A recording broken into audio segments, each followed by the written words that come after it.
Okay. So should we be looking at the moon or looking at our fingers, Jeremy? I don't know. Should we be throwing signs into dojos when they come and trash our own dojo? Should we be trying to take on 10 guys at a time? Probably not. Should we be ripping off our shirts whenever a fight comes? Yeah, exactly.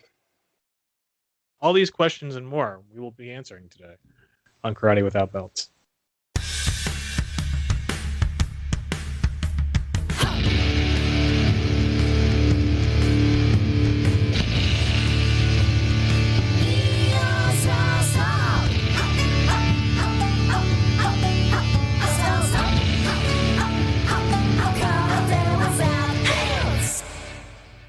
Welcome, folks, to Karate Without Belts. I'm John, and joined by Jeremy, how you doing? Happy post-Thanksgiving, everyone. Yep. Super Bowl of cooking, I tell you what. So, We don't have turkeys in Japan. I had to settle for chicken and wine. too bad.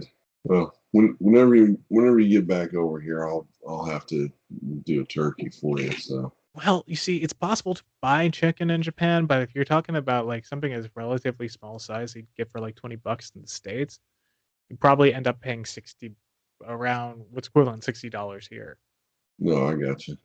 So, and you have to kind of rely on shipping Yeah. as so I don't know if you've ever had a shipped turkey come to your house. I mean, the sad thing is there's turkey farms all around where we're at. So I think I paid $8-9 for um for for what, a 12-pound turkey. So Jeez. yeah, I'm spoiled.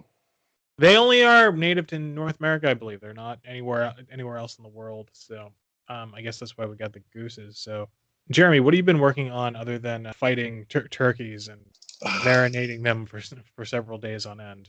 I've been doing a lot of meditation lately, so I'm really getting into that again. I did get back into Nisei Shi and the Hanshikatas, which, I mean, that was good. And then what was the other thing I did? I was working on Cheesy Kumbo also this last week or so. So that was good. I mean, that was a good change of pace other than just the empty hand stuff. So The Shizuka and Boa and I think Nunchaku are an odd pairing, I think, probably on the surface, but actually work well together as a pairing. That if you ended up they're trying to use Shizukumbo in like a Nunchaku-esque way, you actually end up having a really good stuff coming out of it, at least in my opinion. So I've been working on finally managed to figure out a way of getting a punching bag down here. So the 6-month struggle I think is finally over. But also just working on footwork, balancing whether between like balls and heels and whether or not there's I think a lot of people who do karate understand the kind of drag that goes on when you especially in the traditional forms you end up dragging your feet or possibly get told to drag your feet, especially with the C stepping and stuff like that. So I've been playing with how do you get around that while still having solid footwork. So that might be something we work on some other point throughout the next year because we are coming to very close to the end of what's many say has been a terrible year. 6 more weeks to go. So, or 5, something like that. Let's hope. Um, time is a weird thing, but time is also another weird thing of reminding us of one of the martial arts legends. I speak specifically of Bruce Lee, who has now celebrating an 80th, even though posthumous, birthday. And I think what we're going to work on today, or talk about today, is Bruce Lee, his kind of contributions to martial arts, his odd relation to karate, and some of the unique things he's brought to martial arts in general. So, how should we start this conversation, Jeremy?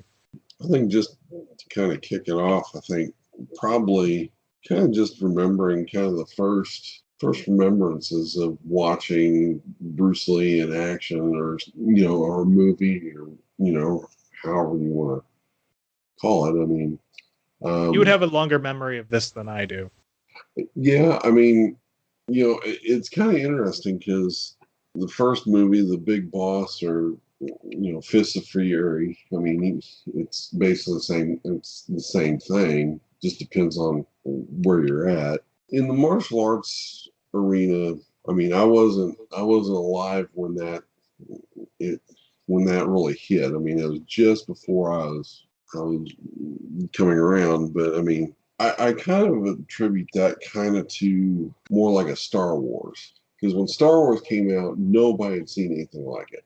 When Bruce Lee came out with, Fists of Fury, nobody had really seen anything with that high level of action, that high level of intricacy and things like that. And I think it really drew people to basically question or really be attracted to the martial arts. Well, and so we're talking about Big Boss, which is, and I think, and Fist of Fury. But they also have possible, because of their translation and just distribution markets, as you were saying, they kind of got labeled in different ways. But like, because there's two movies. There's one where they kind of both function in the same way, but one is much more of the kind of like working man trying to get ahead, which is not uncommon for these type of movies at this time. Shaw Brothers was doing a lot of similar things, I think, but I think in terms of Bruce Lee, just that kind of raw talent, that raw muscle, that just raw acting ability. It's not to take anything away from the Shaw Brothers actors because they're really, really good. 36 Chambers of the Shaolin, I think, actually demonstrates very well how martial arts training kind of should go. Yeah.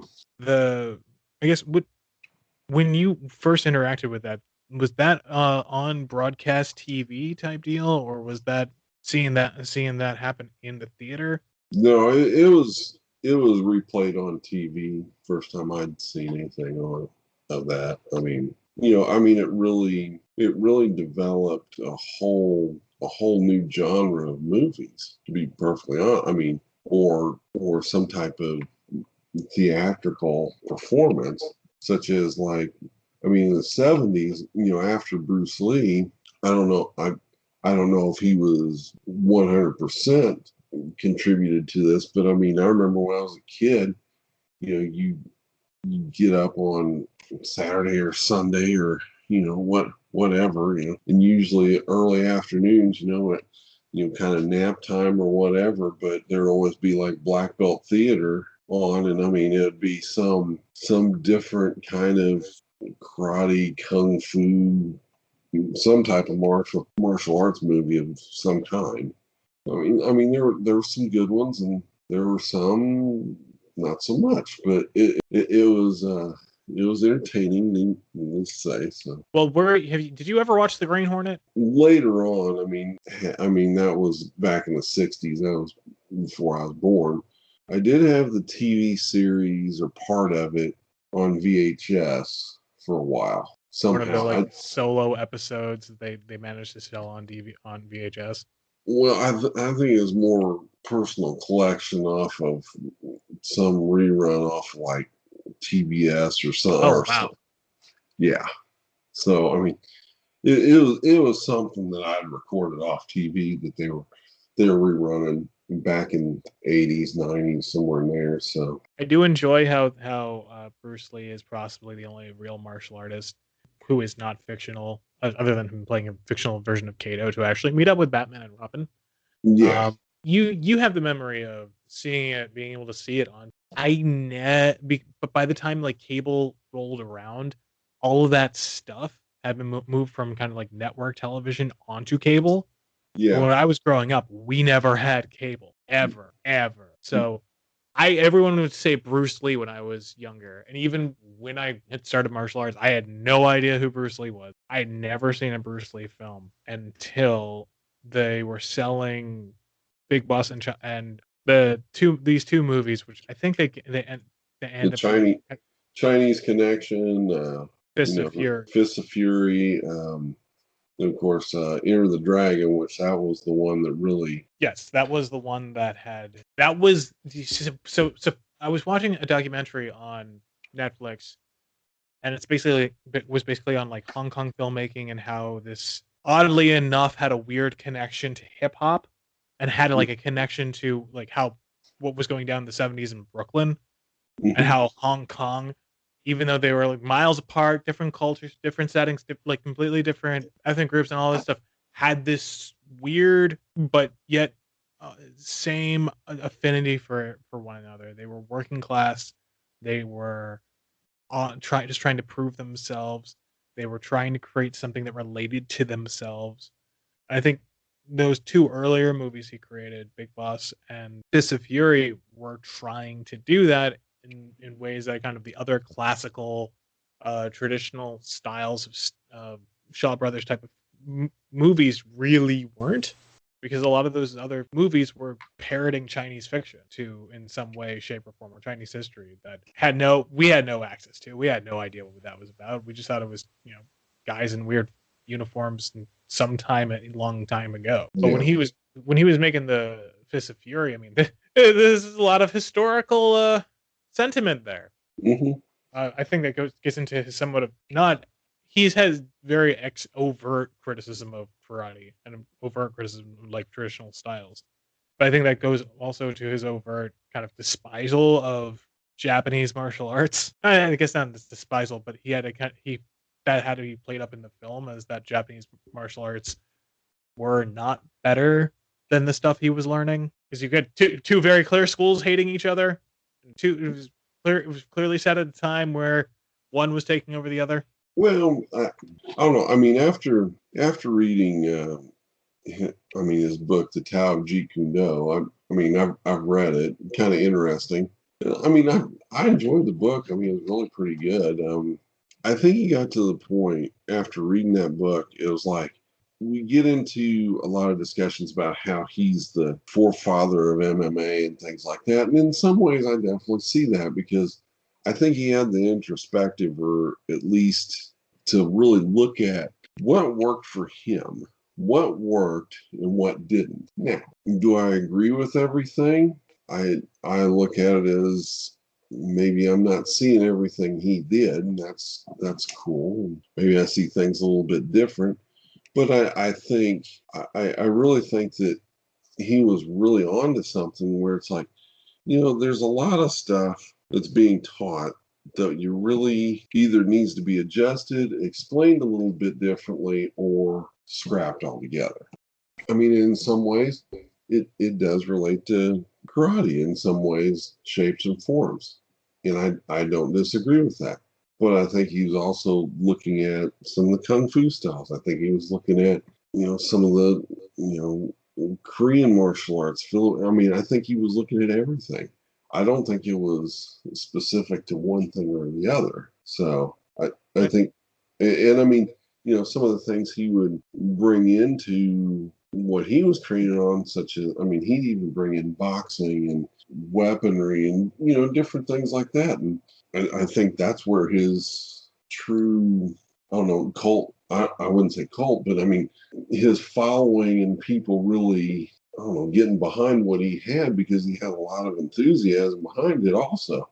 And I don't disagree that he was wrong either. So The- that's from my perspective. So right, and I think that the issue that he ran into was the stereotype of what a lot of this stuff on its surface will look like, and that he was probably frustrated at hearing from different sources.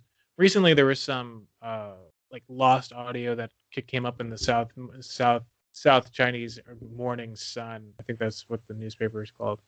Somebody's going to correct me, but basically of him, saying that Tai Chi, to kind of try back to our last episode, yeah, was more or less not a real good martial art. And but I think he wasn't trying to trash it, but I think he was trying to say, look, no one, these guys don't understand how a real fight's gonna go on. And I think that isn't so much a Bruce Lee thing. A lot of people are now attributing to him that's a Bruce Lee thing, or that's a Lee way of thinking. I think this is something he just saw as someone who wanted to learn self defense, who wanted to actually be able to use what he knew, because there's other people who around the same time and a little before and a little after were probably thinking and feeling the same thing. I think when it gets into how he gets portrayed as this revolutionary or something like that, I think he's just really the first of many voices who got sick of being essentially told just do it and don't ask questions. Yeah. And it was probably a bad repercussion from a time where people were over solidifying things to disciplinarianship. I definitely don't disagree with that. And I think the other thing is, or he was able to create a huge platform to stand on for himself. And I Where there mean, was none before. yeah, I mean, I don't think that a lot of the things that he brought up, maybe some of them were original, some of them weren't. I think people had thought about this for years and years and years, but a lot of people didn't have a platform to get up and say, hey, this, that, or the other thing, whereas he did. That helped, I think, when we talk about the Filipino martial arts. Dan Inazano taught him nunchaku, taught him the Eskrima stuff, and I've worked with some of the Eskrima stuff, which leads over into the Kobudo stuff we've done. Right. And a lot of people, what we've worked with, has always said very similar things. Whereas you gotta make it work. You need to make it work. You need to use it in a way that makes sense, right? Mm-hmm. Actually, as recently as this episode, that his daughter was recently on a episode of The Mandalorian, and somewhat answered a question that I think some of us have always had of whether or not a staff versus two sticks would win and who would win. So I won't spoil it for anyone who hasn't seen that, but yeah, that was worth throwing out there. She names herself. She calls herself on screen. I don't know if that's her birth name or not, but she's Danielle Lee Inozato. Hi, folks. Future John here. I'm just correcting myself that this is Diana, not Danielle Lee Inazanto. I was incorrect in which daughter was on The Mandalorian, so I'm just correcting myself here. Enjoy the rest of the podcast. Okay. So it's like that legacy still lives on, just as of today, right? So I think that's kind of a cool thing, especially when you think about how Star Wars initially just had two old guys hitting each other with sticks. And they didn't know what they were doing. To real martial arts being shown on screen. But anyway, I guess we can go back into the movies a little. Is you bring up Game of Death. Yeah. And I think that is really kind of telling, because you look at Game of Death and just look at walks onto the island, and what's the thing that he sees? Like what's everyone else have that he doesn't? Oh, geez. Am I turning my head? Is no one able to hear me? That one's been so long since I've seen that one. It's put me on the spot. I can't remember, dude.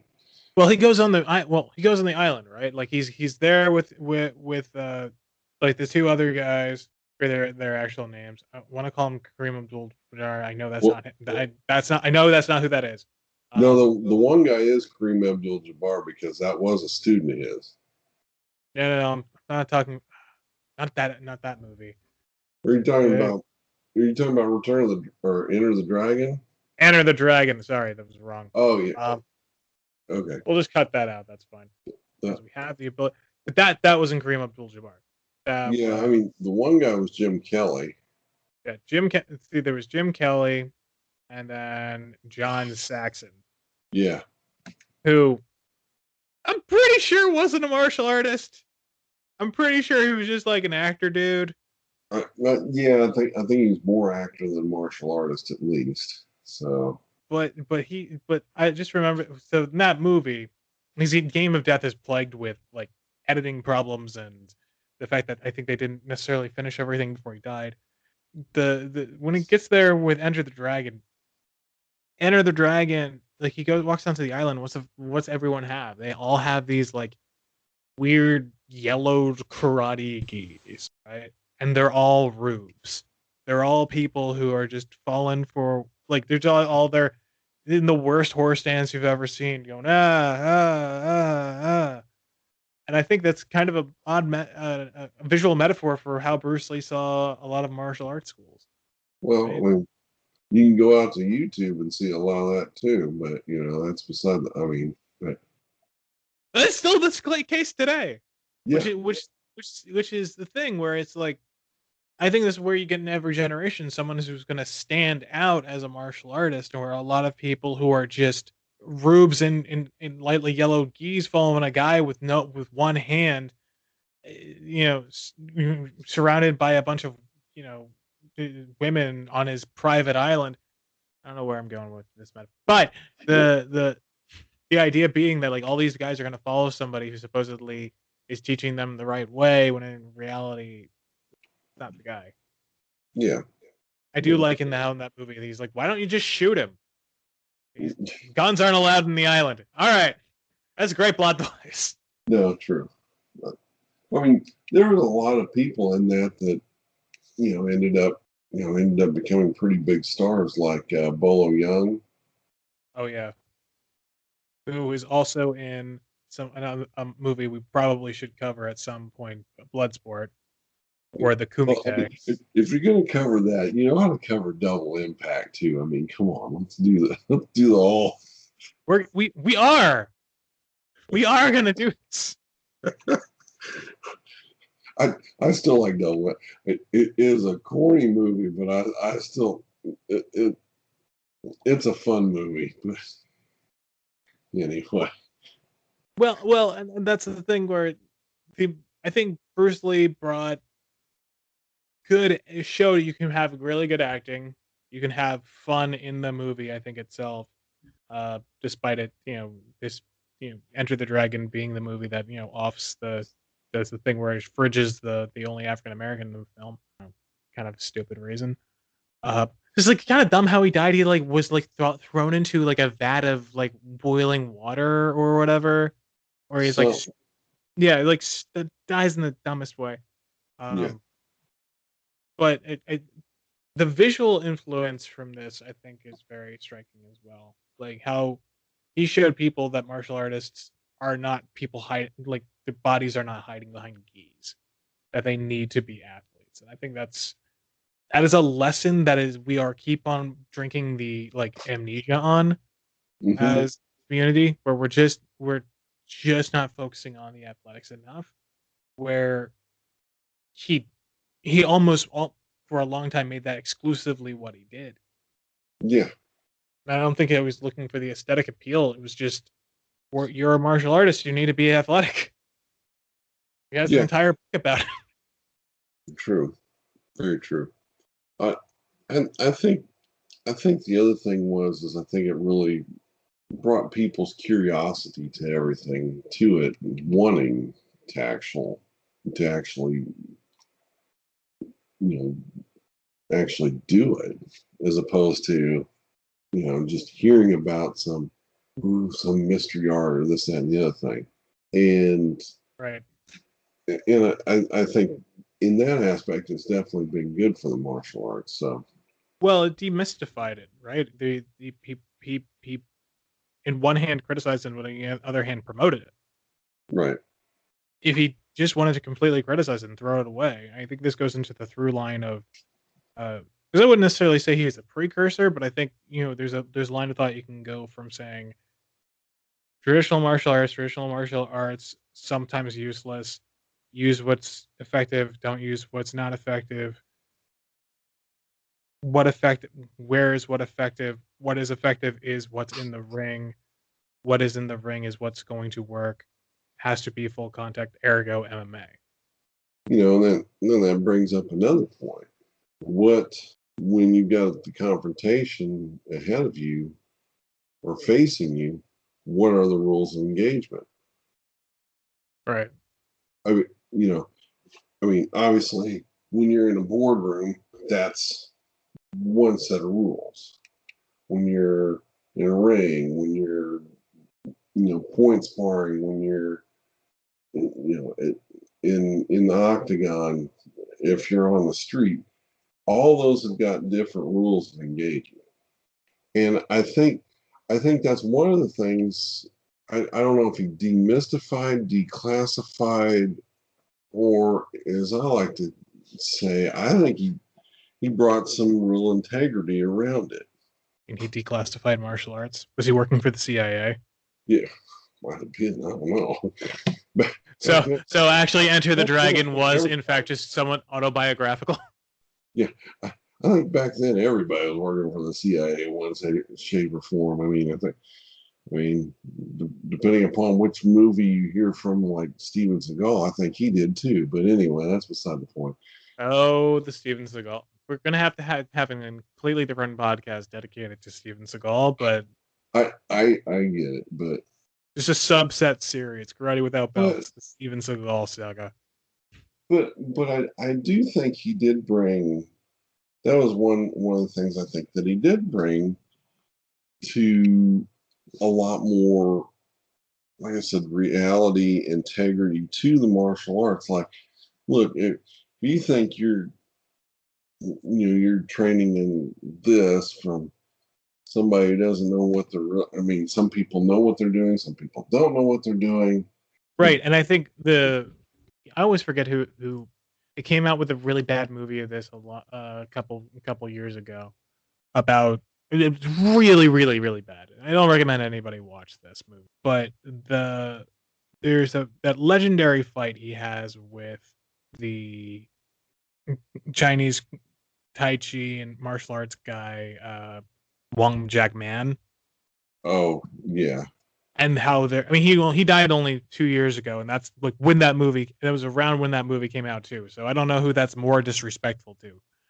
I'll say Tarantino's movie is more respectful personally than this one, but the the idea that was an actual event that where he fought Bruce Lee, and either one was mouthing off to the other.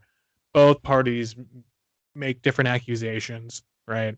But the problem was that this guy thought that his martial arts and the way he did them and the only rigid way he did them in was superior. Bruce Lee clearly had it thought differently, and so they came to blows over it. Real thing that happened. Whether or not this was like a fictional event or like a realistic event where just two guys fought for a little fought for maybe 2 minutes and then walked away from each other. That's for anybody's account of it. Yeah, I know one thing. I wasn't there, so I don't know. I mean, but I mean, getting back to that, I mean, you had like your Ed Parkers and things like that, which I think he was very respectable, in the martial arts as well. And I think Ed Parker definitely wanted to bring light to a lot of things.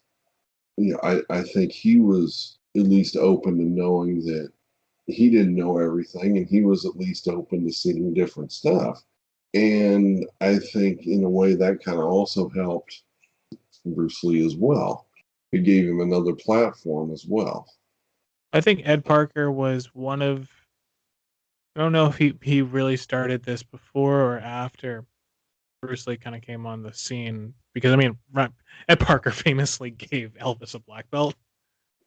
I think it kind of came around roughly around the same time. If I'm not mistaken. I mean, everybody fact check us and tell us on Instagram. I think it was mid 60s and 70s in that arena where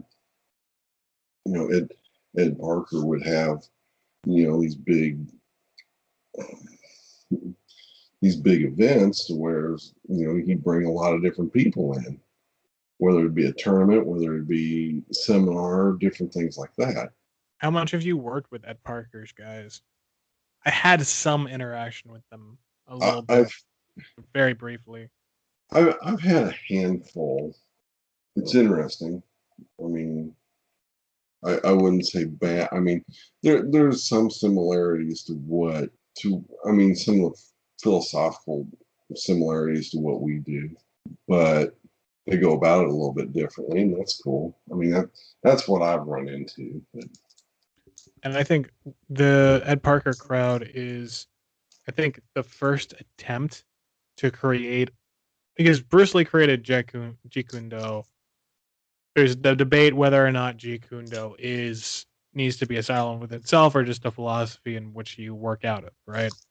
yeah. The Ed Parker's camp seems to be more in line with this is the style, and it constantly gets added on to.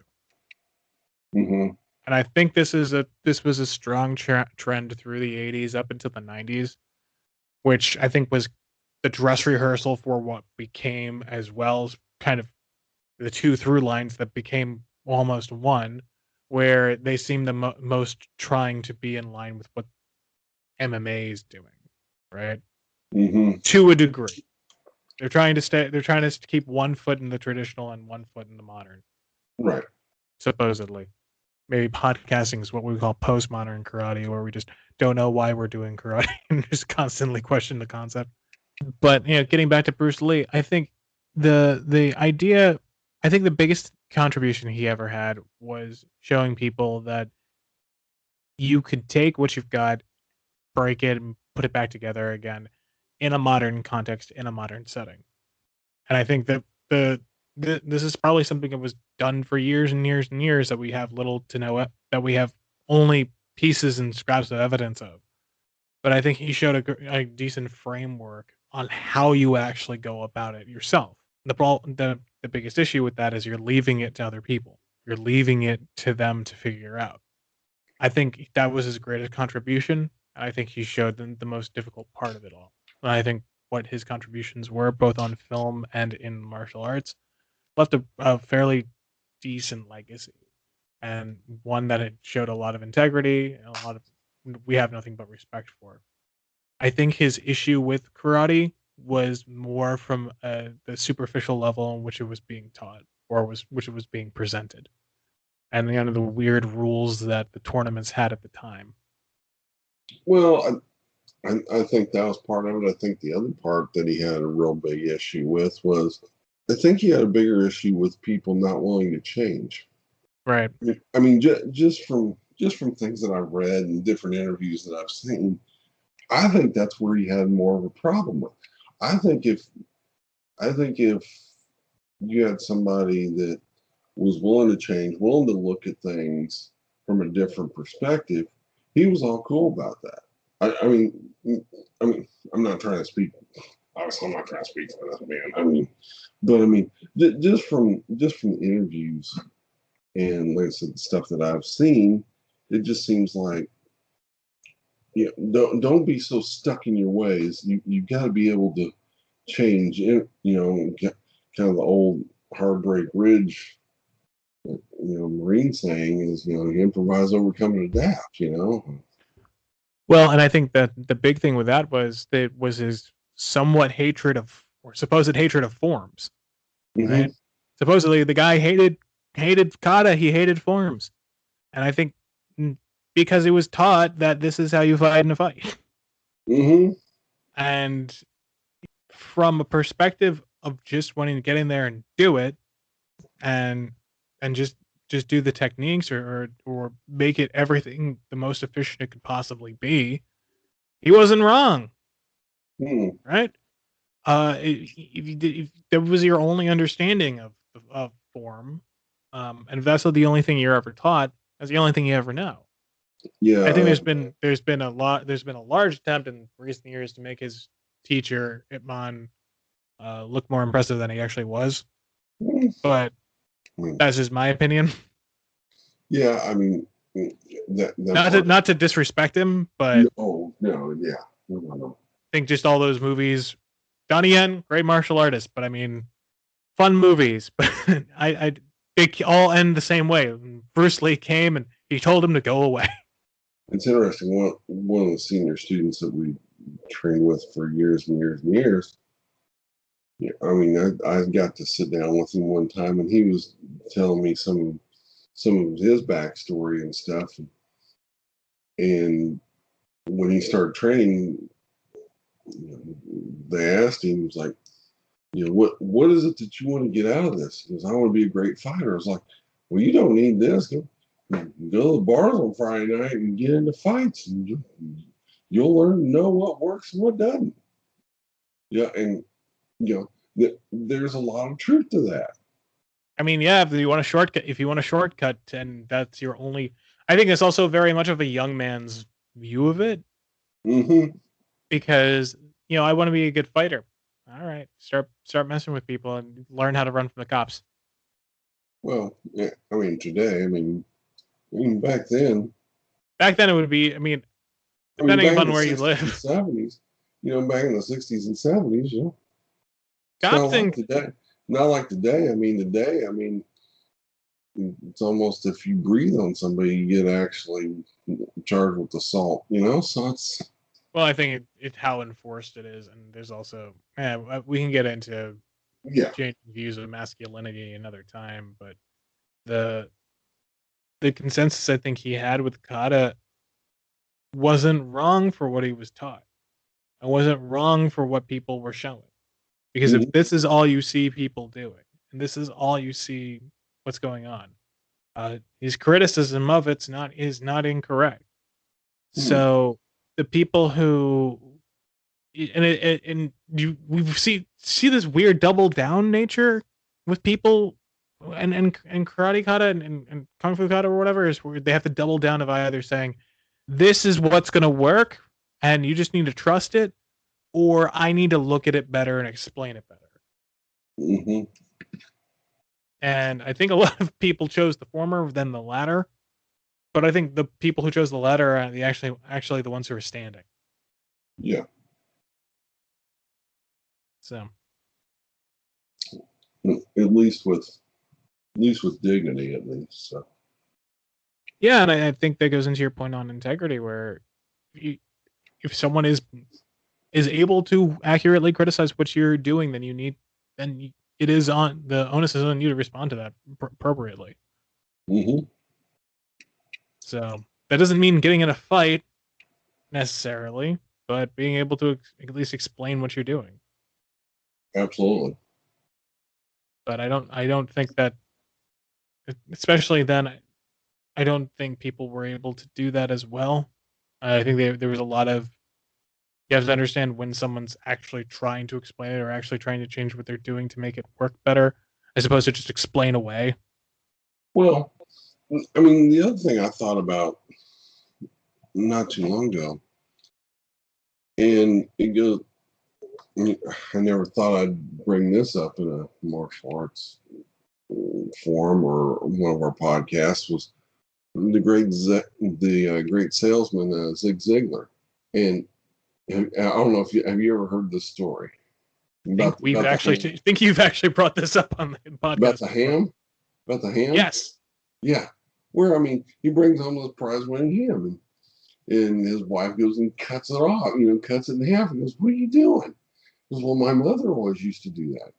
And so she calls her up. Well, my mom always used to do it. And I'm thinking, by this time, we're getting kind of old here, with moms and moms and moms. And finally, it's like they get to the point. It's like, well, I don't know why you guys are, but I couldn't fit in the pan. It's Yeah. and I go back to that and I think, how many people were actually shown what this stuff was really used for? And I don't think a lot of, maybe some of these people, maybe their instructors thought that these people were maybe not trustworthy or not, or maybe they got burned by showing this and they wouldn't show it anymore, something like that. And therefore, this is just an exercise. Easier to show the form than it is to actually show what it means. It's too Exactly. dangerous to show it to idiots, so you can at least show the form or whatever they were thinking. But I also think it has to do with, right, like we talked about Bogo Kumite before, but I think there's an interesting contrast here where Bruce Lee had criticized lack of realistic sparring and lack of realistic training, and yet in Okinawa around the time he was becoming famous, they were doing full contact sparring, they were doing full contact work, like Okinawan karate was doing this, while at the same breath doing hard like kata and stuff like that. Hmm. So it's interesting to see, okay, then like who was he really interacting with? Who were the karate guys who were actually popular? And then maybe there were people who actually, if he had just met at one point, might have changed his mind on what was going on there. True. But no one's gonna. I mean, especially if we talk about that time, how well. I don't know. I don't want to say science in the 60s and 70s wasn't as good as today, but how well to keep oneself. Back in the day, people would drink a milk and a steak at night, and they do 20 push-ups and then be a strong man. It works. No, it didn't. Clearly, because you have Bruce Lee coming along, 6-pack abs and all that, and John Saxon, probably on his third whiskey. That part I don't know. I mean, he definitely played a decent backup character. So That's as much as we can say for his character in Under the Dragon, because I have Yeah. no. Because what else was he doing? He was just like, "Oh, go help," and runs away. Yeah. While Bruce Lee fights Claw or Khan or whatever. Yeah. I just wish it was the Star Trek Khan. So Bruce Lee versus that Khan. Imagine that. Yeah. Exactly. So This has been an odd episode of kind of digging around our Bruce Lee memories yeah. for his 80th anniversary. Yeah. I mean, it's interesting. I mean, yeah, this episode's definitely been, we'll hit on a topic and then we'll go somewhere else. And this is definitely going all over the place on this, but I mean, the bottom line is there's a lot of great contributions that he did make to the art. I mean, now I don't know if I really want to get into this, but a lot of people talk about GOAT and greatest of all time and this, that, and the other thing. Some Martial odds arts. and ends Hall of Fame, right? Yeah, I mean, martial arts has been around for 400 plus years, 500 plus years. I mean, Or the it's been first around. caveman was swinging a stick and trying to defend himself. There's a lot of history with greatest of all time, and people have asked me in the past, and I tend to kind of ignore that kind of deal where it's like, these people made some great contributions. What you take of it is your business. So that's kind of how I approach it. So Indeed. I think if there's anything people can take, like karate people can take from his teaching, is just examine what you're doing and make sure it works. And I think that's the biggest problem that a lot of karate people, even to this day, don't do. Yeah. And they get stuck in this mindset of, well, we need to make it work in some way, and then they'll only say it, they won't actually do it. So Well, that guy did it. well, and let's turn this into another little piece of this. Like, this is how I've been shown, this is how this works, and therefore my instructor showed it to me this way, so therefore this is how it works. And I think people get really dangerously complacent when they get into that mindset. And I just thinking about it, that's probably the stuff that I'm assuming that probably Bruce Lee was really irritated with.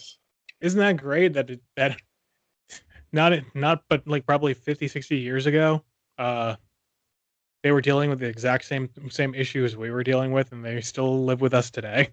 Mm-hmm. They'll never go away.